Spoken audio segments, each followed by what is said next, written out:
doing? I hope you're well. I'm Deanna and welcome to my channel.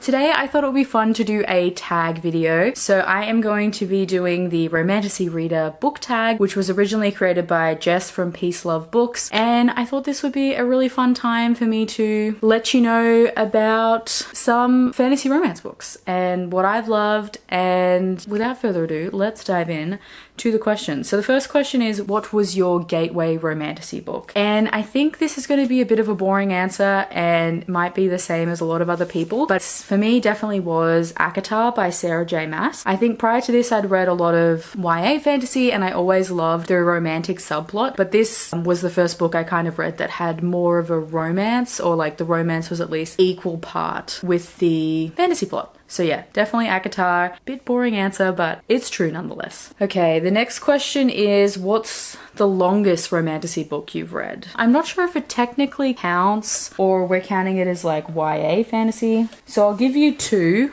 If this one counts, it's definitely Kingdom of Ash, which is the 8th book in the Throne of Glass series, which this edition is there's 120 chapters. Actually, I think there's 121 chapters. I think this is 980 pages. So yes, definitely the longest romantasy. I did read this one all with my eyeballs. And I think it was a fantastic conclusion to the Throne of Glass series. If that one doesn't count for whatever reason, the next biggest book that I've read sits at about 910 pages, which is Kershill's Dart by Jacqueline Carey. I did read this one like 6 or 7 years ago and I did enjoy it. I think I would have to reread it to get back into the world. But this is a fantasy romance. It's quite a complicated world and we are following a girl named Preed. I'm not sure. It's set in like a French-inspired world, who sold into like indentured servitude, and her bond is purchased by a nobleman who has a very special mission for her and recognizes who she is and what she is, and she's picked by Kershill's Dart and is chosen forever to experience like pleasure and pain at once. So I think from memory she's like used as like a spy in this world. There's like a heavy BDSM lean to it, and I just remember there's like this very slow brand romance with this monk-like guard that's set to guard her. I did enjoy it. I just never continued on with the series, so maybe I will do a reread and continue on, but did enjoy it. It's very lush, very complex, and a very rich world building. So there we go. Ooh. Next question is, what is an underrated romantasy more people need to read? Now there is so many and I'm trying to be good. I mean, not that I just did that then and only pick one book per answer, but know that I recommend all of them. And for this one I'm going to go with The Songbird of Sorrows by Brady Otto, which is the first book in the Myths of Imperios series. This is a beautiful fae fantasy romance with a Greek myth twist, which I just loved. And in this we are following Aaliyah, who was given to the Aviary as a child. So the world is split up into seasonal courts and I just love the way it's done. Like the summer court, instead of being like, you know, this lush kind of fun beachland, is like this arid desert and it's hot and dry and stifling. The autumn court has this like hint of decay underneath the lush greenery of the forest, because obviously autumn is, you know, where things die before we go to winter. So Ayala was given to the Aviary, which is the spy network used by the King of Summer, and the Summerlands has been lovingly known as the Sorrows because of that desert setting. So the King of the Sorrows kind of hoards information, so he prizes his spy network, and she's spent years of training like all the other kind of cadets. Can you tell I'm reading Onyx Storm at the moment? And if they pass their final trials, they are given a new name and must give up their lives to the Aviary. So it's almost like this shedding of their old self to their new self. So Ayala has been struggling with this. She struggles with this whole blind loyalty that they're trying to like beat into them, especially after she passes the trials and her role in the next mission is revealed. She's been assigned to the Alpha Flight, which is like this kind of top spy group. Think like your Navy SEALs, like it's the elite group. It's run by Raven. Now they all get given bird names because they're the Aviary, and she's kind of like swooning after him, but realizes very quickly that there is a twist as to why she was chosen, why she was given, and that she, unlike the others, are kind of straddling the line between her past self and her current self. They need to infiltrate the Autumn Court to steal this secret weapon. However, what we find out very quickly is that Ayala is not only just some kind of helpless child who's been given to the Aviary, she is actually the Princess of the Sorrows. So they actually use her in the mission as a way to get into the Autumn Court and not raise suspicions. And currently the Autumn Prince is hosting this brutal Hunger Games meets The Bachelor to get his new bride, and that man is absolutely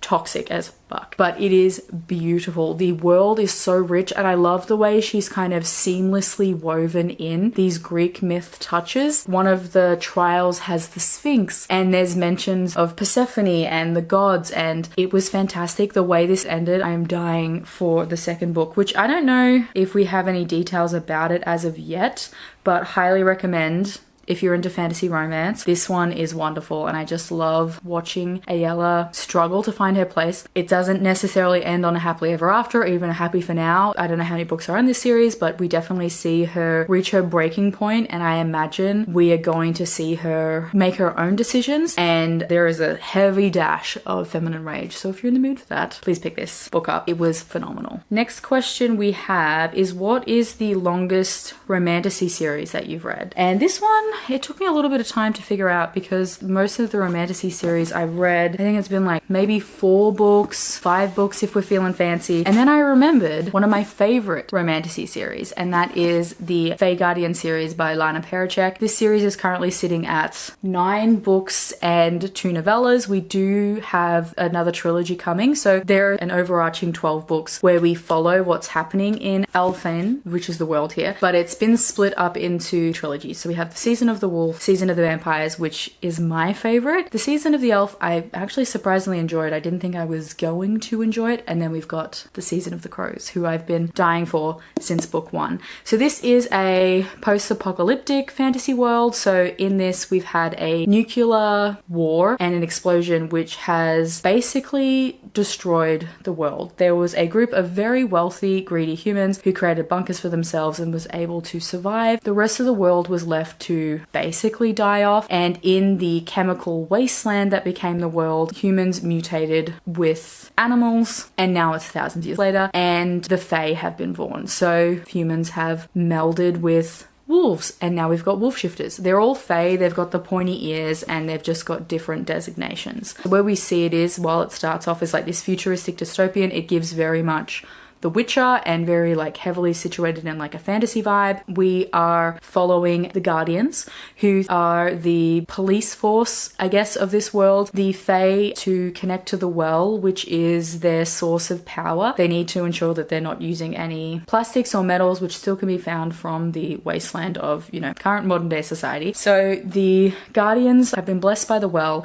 and they're the only people who have the power to wield metals and plastics, and they do that in protection of people from brutal monsters and, you know, greedy bastards, hence the Witcher vibes. And in the first one we have Clark, who was alive right at the time that the world exploded, and she is a psychic and may have had a forced helping hand in the end of the world, and she has now woken up in this current fantasy day and age and has bumped into a wolf shifter named Rush, who at this point in time has been excommunicated from the Guardians because he got someone pregnant, which is a big no-no. They've got like this monk celibacy, and she can see him. She's the only one who can see him. So he wants to use her to reach out to his son Thorn, who is also a guardian. And she's just trying to figure out what the hell's going on, and realizes that some of the plots that have been afoot in her day and age are still afoot in this time. And it is just so much fun. Like where we are here to where we are now in coming up to book 11 is so crazy. Like each book focuses on a different couple, hence why we've got the wolves, the vampires, and the elves, and the crows. But the way that the couple introduces and then pushes along the macro plot is phenomenal. Like if you enjoy paranormal romance and love that balance of this huge overarching macro plot with kind of episodic stories which follow different couples, I think this series is honestly perfect for you. Next we have, what is a Romantasy book that is worth the hype? And 100% that is Quicksilver by Kelly Hart. I read this one before it was picked up traditionally, and there is a reason this was picked up traditionally. This world is fantastic. Kelly Hart started off as a romance author. I think she wrote dark romance bully romance. She's actually been on my TBR for a long time. I just haven't gotten around to picking up her contemporaries. And when I saw that she released this one, I just knew I had to pick it up. So the balance between the romance and the fantasy is incredible. It is a bit slow to start as we get situated into this world, but it is totally worth it, and I personally found it really captivating. We have another desert setting where we follow our girl Soraya's Fane. I will listen to the audiobook at some stage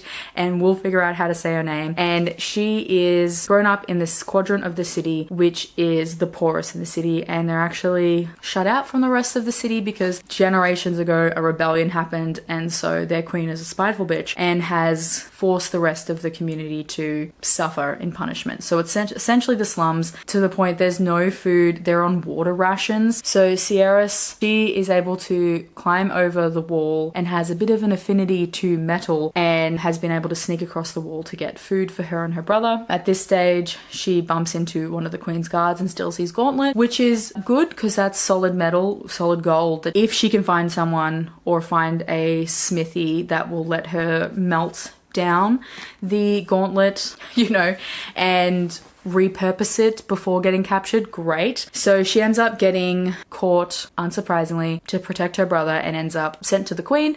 The queen is horrible and decides that she is going to be tortured to death, and essentially her body will be flung on the walls of the quadrant as serve as a warning. Through this torture, she decides to do the only thing she can do and release a sword that's been ceremonial sword that's flying in the middle of this throne room, and it hasn't been touched or used in years. However, she releases it, a portal opens, and out pops a Fae warrior named Kingfisher, who is considered to be death himself. They realize very quickly that she has the ability to manipulate metals and commune with Quicksilver, and is dragged back to this winter Fae land because Kingfisher is fighting the good fight for his people and sees Sierras as a way to save them. And it is so wonderful. I love the setting, the found family in here. Her friend, I forget his name, Carrion, is hilarious. Such a good comedic relief. She has a pet fox as like a little animal companion. And then we have her struggling with the fact that Fae are actually real and not just this bedtime story. We've got portal worlds, so much political intrigue. Like the twists at the end of this, my jaw was dropped. Actually, the last line, I've never been more gutted to have a book end with such a powerful line and then just know that the next book's not coming out forever and ever. So highly recommend this one, and I've heard amazing things about the audiobook because it's dual narrated, and I'm definitely going to reread this one before the second book, Brimstone, comes out, and I am so excited. I also have my fingers and toes crossed that Fairy Loot will do a edition of this one. So yes, Quicksilver, definitely worth all the hype. Next question is, what Romantasy has your favorite romance? And I couldn't pass up My Feral Romance by Tessania Adet. I know I've talked about this a lot, but I think this has one of the most romantic relationships that I've read in a really long time. So this is set in her Fae Flings and Corset String series. It has this kind of Bridgerton with magic vibe. So it's a very low stakes fantasy in terms of like your Quicksilver and A Court of Thorns and Roses. In this, we're following Daphne, who is a Fae, and in the world the Fae have a Seelie, which is their, think your Sarah J Maas high Fae form, or they have their Unseelie form. In Daphne's case, she is a Pine Merrin, that's her like animal form, but it could be an elemental form, and it could be a number of different things. She has finally decided to embrace her Seelie form. We find out that something happened years ago, so she is constantly in her Unseelie form, but she's finally embracing her Seelie form. She works for a publishing house, and she has received a contract for her friend and author, Edwina, from the first book, to do her clinch covers for her upcoming romance release, which is going well when it comes to the beautiful heroines on the cover because she's using her own body to model herself. However, the men are looking like some weird kind of weaselly creatures. Then we have Monty, who also in the first book used to work for the publishing house. He was since fired and now runs an advice column at a local newspaper, and these two were quite close, but it's been a year or so and they're estranged. They meet each other again and form a bargain. Daphne needs obviously help with her covers and her male models, so she is going to use Monty as her model, and Monty needs to get a publishing deal with his old publishing house who are looking to print a bind up of his columns. However, the publishing house wants something new. People can still access the newspaper columns, so they want a case study, something additional and special to the book. You know, people can see that his advice works. So in exchange for Monty being her model, Daphne must use Monty's advice and find a husband. And just the romance in here is so sweeney. We have these estranged friends, and Monty is trying to teach Daphne, who is quite abrupt, quite blunt, doesn't really understand the inner workings of society, and thinks it's all a bit tedious that people don't just tell you what they're feeling, and there's all these like extra nuances to it. And Monty is trying to teach her like what to look out for, who's worth her time, and slowly as they go through, she's realizing that, wait, that's Monty. Like, there's these moments throughout where he remembers her favorite drink, he knows what her favorite food is, he knows that she's overwhelmed in crowds, and it's just that little kindness and the fact that he remembers all these things about her and doesn't think she's strange or weird. And in return, Daphne is the only one who can get through Monty's playboy facade and also this kind of tortured internal monologue he has about how he is potentially at fault of his family ruin because he needs this advance, because once his father kicked him out, he had no prospects as this rich boy, and the only person who would lend him money is this very dodgy lender who lends in secrets, and if Monty doesn't make the payments, his family secrets are going to get out. So Daphne is the only person who can really snap through and make him realize that he is not at fault. And it was just so beautiful, so breathtaking. We had grand gestures aplenty on both parts, and yeah, I just love the pair of them, and I'm so excited to reread this series because it just gives me all the cozy comforts, and you really need to read this one. I highly recommend. Do I get any better at explaining that? Probably not, but I think it's just because I love it so much that I just need to tell you everything. All right, next question is, what is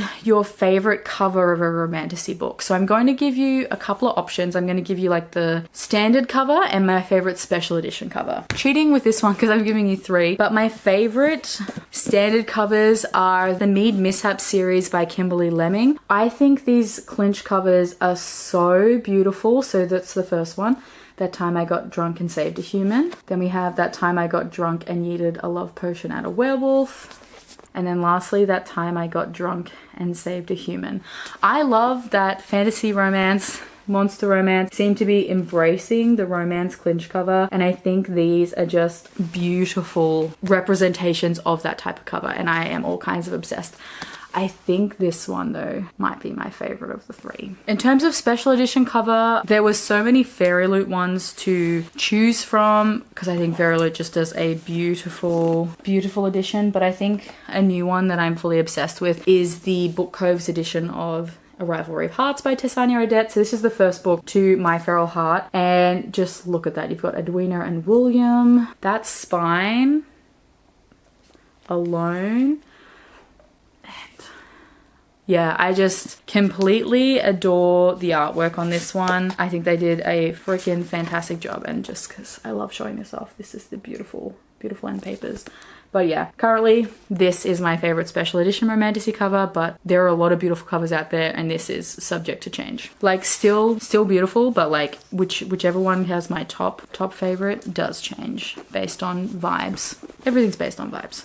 All right, next question is, what is your all-time favorite Romantasy? This is another question that could change based on vibes, and there is a number of ones that I could mention, but in the interest of not repeating myself, I'm going to go with The Prince of Prohibition by Marilyn Marks. This is fantastic. This is a dark fantasy romance, which is The Great Gatsby meets The Cruel Prince. I am in awe of the way that Marilyn has weaved together the Fae folklore, and it's very traditional in its like Celtic take on the folklore, into 1920s Prohibition era. You know, the danger and decadence and glamour of the 1920s just fits so well with what we know with the Fae, and it is phenomenal. In this, we are following Addie Colton, who has grown up in a small town in Georgia and is assumed that she is devil cursed because she sees like devil creatures, to the point where her father on the farm has made sure that they have salt circles, and, you know, she wears bells in her coat and her shoes backward when she leaves the salt circle to, you know, stop the devil folk from coming to her. Despite all of this, once a month around the new moon, she dreams of a devil prince who claims that she is his. Unfortunately, her father passes and her brother has returned home injured from the war, the Great War, and ends up getting a job with the FBI because he can read lips after losing his hearing, and they end up in New York. Once she gets there, she bumps into Jack Warren, who is a mafia kingpin and also the man she's been dreaming about for years. And we finally realize that Jack, not just a mafia kingpin, not a devil prince, but a Fae prince, and she gets roped into this adventure to try and save his people, stop the big bad, and it is just so fantastic. The found family in here is great. Addie doesn't have a lot of agency in this particular book, but she's kind of thrust into this world and given really an opportunity to learn and think for herself, which hasn't really happened given, you know, the 1920s. She lived in a small religious town that wasn't really on the top of things to do to teach women how to do. And the second book is a lot darker, but I loved watching Addie process what's been happening in book one and then make her decisions. So this series is fantastic and I highly recommend. Book 3 will be out this year, and I cannot wait. Next we have, who is your all-time favorite Romantasy author? I'm gonna go with a few. Lana Perachek, who writes the Fae Guardian series. I'm pretty sure at this point in time I've read most of her back catalogue. I just need to read her first series and I'm obsessed. Marilyn Marks, again, she's released the 2 books, gave them both 5 stars in the Fae of the Roaring Land series. Completely love it and will read anything she writes. Tessania Odette, love her Fae Flings and Corset String series. I only discovered her last year, but she is fast becoming a favorite author of mine. And lucky for me, I have like 3 series I can now branch into. She's got an adult Romantasy, which has a fairy tale retelling spin, and then I think she's got a new adult and a young adult, which I'm excited for. And then last but not least is Rita, who wrote the Peaches and Honey duology, which is still one of my favorite fantasy romances. It is this kind of lush, beautiful, very slow burn romance, which we follow a girl named Anna who is gifted immortality by a trickster god, and it is their 800-year slow burn romance through the backdrop of every major event in history. So it gives Addie LaRue vibes for sure, but this one definitely has a healthier relationship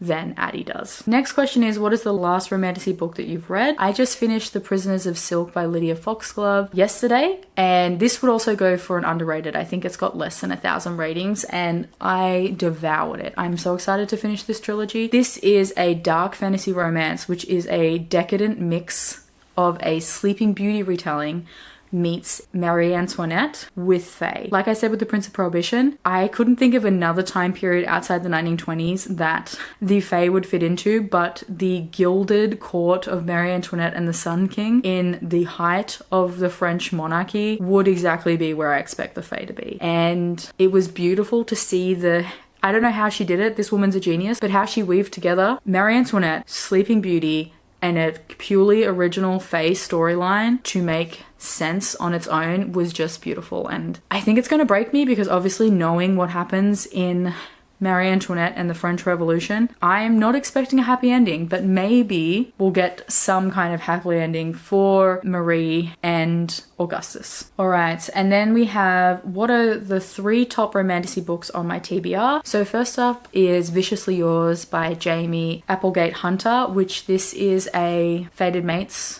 fantasy romance. I believe we're following a Fae prince who on his 13th birthday is been told who his fated mate is. To his surprise, shock, it is a human girl, and he can't leave the Fae realms until he officially claims his title as king, and humans can't come across to the Fae realm. So my understanding is that he leaves her anonymous letters, and once he's got his throne, they all reach of age, he then crosses the divide between realms and grabs his mate. And I just love this idea, and I'm very excited to dive into that one. That's all I know. I don't know much more, but I think we've got at least another book in the series, but they're interconnected standalones. I'm sure you're not surprised that one of the things I do enjoy about a fantasy romance is someone that does something a little bit different. So House of Bane and Blood by Alexis L. Maynard is definitely on the top of my list. This is Peaky Blinders, another kind of gang war with fae, and I think, or at least there's some magical element.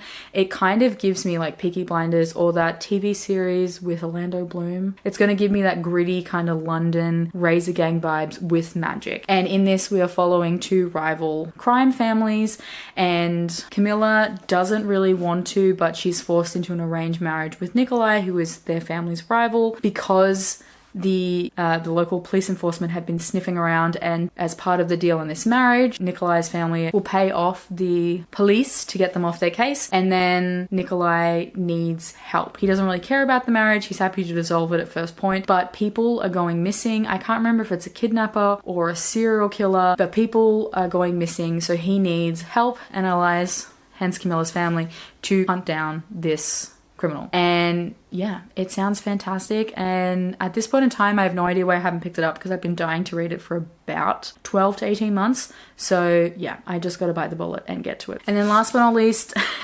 another one that maybe sound right up my alley, because I love a fantasy romance that includes myth elements, and this one has Norse myth, and it is A Fate Inked in Blood by Danielle L. Jensen. Again, another book that I'm surprised I haven't picked up yet. I've been excited for this one since before release date, and I just was like, it's out now. I own it. It's gonna sit on my shelf for a rainy day, I guess. And in this one, we are following a girl named Freya. She's been married to this horrible man, and she's kind of dreams of learning to fight and things like that. All of a sudden, the Jarl of the land comes in, and she gets thrown into some kind of armed combat situation. I don't know if it's just for shits and giggles, but she does that. So while there, she is forced to fight the Jarl's son, Björn, and in the battle to the death, don't know why they would do that, it's revealed that she has a drop of the goddess's blood and can repel any magical attacks, which just sounds like the coolest power ever. And she's a shield maiden. It has been prophesied that whoever owns the shield maiden will rule over this land. So the Jarl, delusional and his own thoughts of himself, believes that obviously he is supposed to be the one to have the shield maiden to become the main king of this newly allied nation, and she ends up married to him. But Björn has been ordered to guard her and train her, and I think she ends up with her husband's son, and that sounds incredible. And I know the second book's coming out. I love Norse mythology, love the Viking era. Those are the 3 books that I'm dying to get to. Last but not least, we have who are your favorite Romantasy content creators to follow. I will leave everyone linked below. So for YouTube, it's Jess from Honest Fiction, Hannah Blackwell, Tori from Tori Between Pages. I really enjoy the content they create. In terms of Bookstagram, because I started my life on Bookstagram, definitely Claire from Reading with Claire. So yeah, those would probably be my creators that I know and love. I'm sure I'm missing so many more. Like, I do also enjoy Aaron from Booked and Busy and Stephanie Bookish. They also have some pretty great fantasy romance recs. So anyway, that is all from me today. Thank you for joining me on this tag. If you want to answer any of these questions, pick your favorite and let me know the answer. I'm always fascinated to hear more about your reading taste, and you know, if it means I get more books to add to my TBR, all the better. Or you can leave me a crown emoji, since a lot of these had like kind of warring kingdoms. If you'd like to see more content from me, please like and subscribe. I'll be attempting to post new videos every Sunday. Linked in the description box below will be links to all these books, reviews if I have them, along with links to my social media channels if you'd like to talk to me or follow me on any other corner of the internet. Anyway, that's all for me today, guys. I hope you're doing all kinds of well, and I will speak to you soon. See ya!